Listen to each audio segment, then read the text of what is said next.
But one of those things that I realized was that all these people with their Nobel Prizes, with their championships, with their Olympic medals, they still surrounded themselves with a team of mentors, people who could pick them up and who could guide them. And you know what? If it's good enough for an Olympic champion and a Fortune 500 CEO and a Nobel Prize winner, well, then it's good enough for me. And I always make sure to surround myself with a team of mentors. Welcome to the Yeah But podcast, where leaders tune in when they want to be unstuck and unstoppable. I'm Marc Wolfe, president of Marc A. Wolfe Enterprises and author of Yeah But, Cut Through the Noise to Live, Learn, and Lead Better. In each episode, I interview relatable people who share their yeah buts along with their doubts, fears, and alibis, and then share how to overcome them to unlock true potential. Whether it's personal growth, leadership challenges, or simply living with more intention, the Yeah But podcast is all about turning those excuses into actions. So if you're ready to stop being held back and start moving forward, you're in the right place. Let's get started. I'm excited to have Dr. Ruth Gotian on the podcast today. And one of the things that I want to kick off the podcast with is, what do you wish people knew about you sooner? So back in the day, elementary school is when I first became an athlete. When I really started, there was no girls' team for soccer, which is what I played. I had to negotiate my way onto the boys' team. That negotiation when I was 10 years old laid the groundwork for everything else, because that's when I realized that when I was originally told no, it just means not yet. That is an amazing way to let people know what you're about. I'd love to kind of introduce you before I read your bio. How did we meet, and why are we even having a conversation at all those years ago? I actually remember how we met. Okay. So before, we're both executive coaches, and before coaching.com, there was something called WBEX.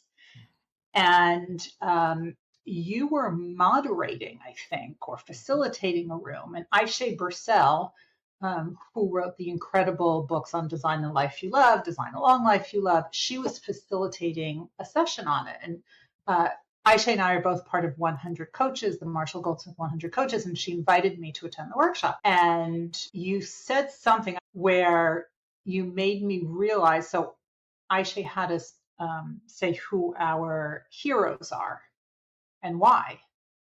And I talked about my grandmother, who's very different from me, a foot shorter. And when you look back at it, my grandmother was one of 13 women and 300 men to go to Columbia Pharmacy School. She had to really break barriers in order to get that. And it's amazing how in such a short time with an interesting conversation could literally link somebody, and especially when they can understand you quickly, which I know that you've done over your career. So let me read a little about you. So Dr. Ruth Gotian's extensive career has focused on optimizing success through mentorship and leadership development. She is the Chief Learning Officer, Associate Professor of Education and Anesthesiology, and former Assistant Dean of Mentoring and Executive Director of the Mentoring Academy at Cornell Medicine. Hailed as an expert by Nature and Columbia University, she researches high achievers like Nobel laureates and CEOs to extract practices for peak performance. She is a contributor to Forbes, Psychology Today, the host of Optimizing Success show and podcast, as well as winner of the Thinkers50 Distinguished Achievement Radar Award, ranking her in the #1 emerging management thinker in the world. Her impact spans publications, keynotes, awards, and books encapsulating her insight. Her latest book, Financial Times Guide to Mentoring, enables senior and aspiring executives to give both support they need and to mentor, and how to seek mentoring for themselves. So you do sleep every once in a while, right, Ruth? I sleep a lot. I need my sleep. I am not functional without my sleep. So let's talk about your yeah buts. I think your #1 yeah but was, I need help. So tell us more about that. One of the yeah buts was, I don't do downtime very well. And it came to a point about 6 months ago. And within 1 or 2 week time span, a Nobel Prize winner, an Olympic bronze medalist, and an NBA champion all told me, you need to stop. you need to go away for a few days. You need to not open your laptop. And I was like, whoa, because these people understand the hustle and grind better than anyone. And they were the ones saying, it's getting too much. You need to just stop and reset. That was a wake up moment for me, for sure. So hear that from people who are at that level. How did it make you feel about insight from other people? Just like you as a coach provide insight and perspective to others. Yeah. Well, it's because of that I listen, and I listen extremely well. And if one person says that, yeah, okay. When two people start telling it to you, start to listen. By the third one, I was like, okay. It was a third one within a very short period of time. So what does that teach you about yourself? That I need to learn about the power of the pause. Since then, what I started doing is one day on the weekends, I do not open my laptop. So what kind of beliefs did you have about your own capacity and desire to achieve that you might have had to see at a different perspective? I just saw that there's more to do, there's more to do, there's more to do. I'll never finish, there's more to do, there's another idea, there's always more that you can do. And there is always more that you can do. It just doesn't all have to be done this week. The part that always amazes me is how impressed you still are, even though you've been around so many different people that have accomplished so much. You're still humble enough and still impressed to be around such great thinkers. I think you can sense that it's part of your upbringing, right? Tell us more just about how you keep this balance between the success that you've generated or happened and just who you are. Well, I think the success is a journey. I reached one goal. Now I'm on to the next one, which is why I wrote the Financial Times Guide to Mentoring. I wrote that book, and I have a proposal for the next book already with my literary agent. So there's always more to do. One of it, I do get to hang out with incredible people, right? The NBA champions, the Olympians, the Nobel Prize winners. And they are extremely grounded in who they are. So if I'm going to be starstruck, we're not going to have the meaningful conversation. And at the end of the day, they're just regular people. Same fears, same concerns, same excitements as everybody else. And we each have our job to do because we each have our superpower. We each have our skill. As the social scientist who's able to communicate with these people and extracting their incredible stories and teaching those lessons to other people. One of those things that I realized was that all these people with their Nobel Prizes, with their championships, with their Olympic medals, they still surrounded themselves with a team of mentors, people who could pick them up and who could guide them. And you know what? Good enough for an Olympic champion and a Fortune 500 CEO and a Nobel Prize winner. Well, it's good enough for me. And I always make sure to surround myself with a team of mentors. It's interesting that you wrote about something that literally could change a career or literally a life. They would be a different person thanks to being mentored or being a mentor. Absolutely. And there's a ton of research on this that shows that 9 out of 10 people who are mentored do better in their jobs. They get promoted more often. They're happier in their work. They get bigger salary increases. They have lower burnout. So the research on this is crystal clear. But I just had an article that I wrote with my co-author and an officer from the Army. And the premise, people are moving around a lot now. People are not staying in the same jobs. So if people think that their mentor is going to be their boss, their leader, but that boss is going to be gone, then who are you going to have? But that mentor can stay with you throughout your career. And that mentor might be more important than your leader. Mm-hmm. And I think that is so critical. And we haven't, as individuals and as organizations, paid as much attention as we should have to mentorship. And we should, because it makes the employees better. And it helps the organization as well, because it helps the organization retain these employees. And employees are expensive to recruit and onboard. So if you can keep these best people through mentorship, why aren't we doing a better job at it? And that was the premise. That's why Angela Potter and I wrote that book, Financial Times Guide to Mentoring. That's amazing. And it's great that you're taking the time to do something that is overlooked, but actually it's not as hard as people think. Yes. One of the yeah buts you mentioned was, yeah, but I don't feel successful. Tell us more about specific situations where you didn't feel successful and what triggered even saying this. Well, one of the things, I had this dream since I was in my 20s that I was going to get my doctorate, because there were people around me who I respected. That's what they had. And I thought that's what you're supposed to do. And life happened.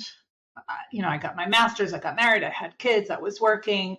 It was not the right time. And I was like, I really don't want to do this. I really don't want to write papers. And at the age of 43, I went back to school while working full time, and I got my doctorate, and I wrote a lot of papers, and it wasn't easy, but I did it. And that's when things started to change, because that's when I realized when you get your doctorate, you start creating new knowledge. And then the question is, so now what are you going to do with all this new knowledge you've created? And that's when I realized I am now in control of my future. What I do with it or not is my decision. So I decided I was going to run with it. And that was the last book, The Success Factor, and obviously now this one. But success was always, I thought, what other people do, right? I mean, I'm in New York City, right? We have the academic types by Columbia. We have all the corporate types in Midtowns. We have all the Broadway people. That's everyone else. And I kept feeling like an outsider looking in. And I was like, I want to be part of that. And I couldn't figure out how to do it. And then I figured out I didn't have to figure out how to be a corporate executive. I had to figure out what the next step was. And once I figured out what the next step was, I had to do that, and then the next step, and the next step, and the next step, and the next step. Hey there, it's time for a quick break. While we're diving into how to live, learn, and lead better, I wanted to let you in on something I'm really excited about. If you've ever found yourself stuck in the yeah, but cycle, those moments where excuses get in your way of your potential, my new book, Yeah, But, Cut Through the Noise to Live, Learn, and Lead Better is for you. The book is packed with practical strategies, real stories, and actionable advice to help you stop making excuses and start making progress. Whether you're a leader, a learner, or just someone looking to cut through the noise, Yeah, But has something for you. And here's the best part. For a limited time, you can grab a chapter for free. Just head over to my website at www.marcawolfe.com/book to get started. Readers have already said that the perspective and stories guided them to get unstuck and move forward. All right, let's get back to the show and dive into more ways to break through those yeah, but moments. Well, because you said it's a journey. And if it's going to be about knowledge, when do you stop learning? And I like to remind my clients, it's like, take your age and cut it in half. What do you wish you knew at that age? Right? So what would you say to your former self about that unsuccessful feeling and how you overcame it? I think that feeling, and that always being the outside looking in, was I never asked people, well, how did you get there? And what did you do? And how did you know that was right for you? And now all I do is ask questions. How'd you do that? How'd you do that? How'd you know to do that? What did you try before? What worked? What didn't work? But society doesn't want you to ask questions. They tell you you're supposed to have the answers, and AI and all these other ways. But look what we learn through curiosity, perspective. We learn about ourselves. We learn about others. The people who are telling you or making you believe that you're supposed to know all the answers don't have any of the answers themselves. Mm-hmm. And it becomes a game of smoke and mirrors. And they're trying to hide their insecurities by pushing them onto you. And that's the beauty of being consistent with who you are, right? Having the ability to admit that you're willing to learn and there's things to be learned. And that's the beauty. And even in Yeah, But we talk about how if you're moving ahead, right? Version 1 is better than version none, right? To break and fail forward, to go and continue to try things. But the good thing about working with Olympians is that they understand that the failure. It's not a failure, it's a learning opportunity. If you think about it, the Olympics go to any, I don't care what sport you're watching, you will always see the same thing. They finish doing their competition, whatever they're doing, and you will see the athlete runs to their coach. It's not just a high five, a hug, good job, because there's always an opportunity to improve. And these athletes, they're looking for ways to shave fractions of seconds off their time. And the only way they can do that is by getting that feedback. One of the other things you mentioned was but I don't know where to start. So what was going through your mind during that period of not knowing where to start? So one of the things was when I made that decision to go back to school. First of all, making that decision, I said, I need to do something. What's my concentration going to be in? Which schools am I going to apply to? Do I need to take a standardized test again? So many questions. And that's when I realized I don't need to have the answer to all the questions. I just need to make a list of the questions. It has to be a running list, and I start. Just start. And it was really quite fascinating because I eventually came to the realization that I wanted to go to Columbia Teachers College for many reasons. And I actually wrote a letter to the president of the university. I said, look, I want to get my doctorate. I work full time. I have a family. This, doing this in 6 years is really just not working for me. Because I'm working all day and then I'm going to go to school. Do you have some sort of executive program? I didn't see anything on the website. She referred my letter to Dr. Tom Rock, who at that time was the head of admissions. He invited me in for a meeting.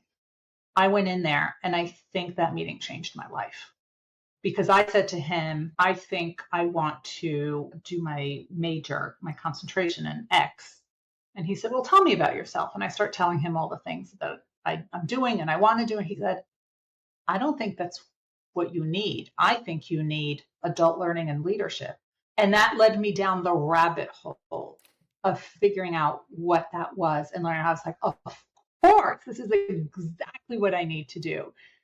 And I started reading everything I could about it, realizing it was tailor-made for me, and then realizing that all of the big thought leaders and theorists in this area were either trained or taught at Columbia, at Teachers College. And that's when I said, I have to get in. I have to get in. Do what you need to do. What made you think that going to the president, changing this, what was in your mind at that time? Look, they take 5 people. And they didn't have exactly what I was looking for, but it's that whole thinking of, well, maybe it can be done. What I also did, and this was at the recommendation of Dr. Tom Rock, who I had that incredible meeting with, he said, take classes as an unaffiliated student for a year. You pay tuition. If you get accepted, you can always transfer that in. But now this also proves that you can work at this level. So I started taking those classes. The professors got to know me. And then I started meeting with professors one-on-one. I said, I'm applying. This is what I want to do. But I didn't know anyone who was going back to school and working full time and wanting to do what I did. And I wasn't even sure what it is I wanted to do. I just knew this was going to help me get there. And then it was another conversation in the hallway with a student. And he said, well, what do you want to do next? I was like, I don't know. My goal right now is to finish this doctorate. That's the goal. I haven't figured out what's next yet. He said, well, what are you a thought leader in? And I still remember this conversation because I talked about it in my book, The Success Factor. I said, what's a thought leader? I had no idea. I had no idea what a thought leader was. And he said, it's something you are uniquely qualified to talk about. And that's when I realized I needed to be uniquely qualified to talk about something in a way no one else was talking about it. And that made me hyper niche the way I was communicating, the articles I was writing. So now if you Google speaker, thought leader on success or on mentoring, my name will come up because I have communicated so much, hundreds of articles about it and podcasts and webinars and LinkedIn Lives and keynotes and all of that, because it was that hallway conversation. And as I said at the beginning, I listen. I don't have all the answers, but I listen to what comes up.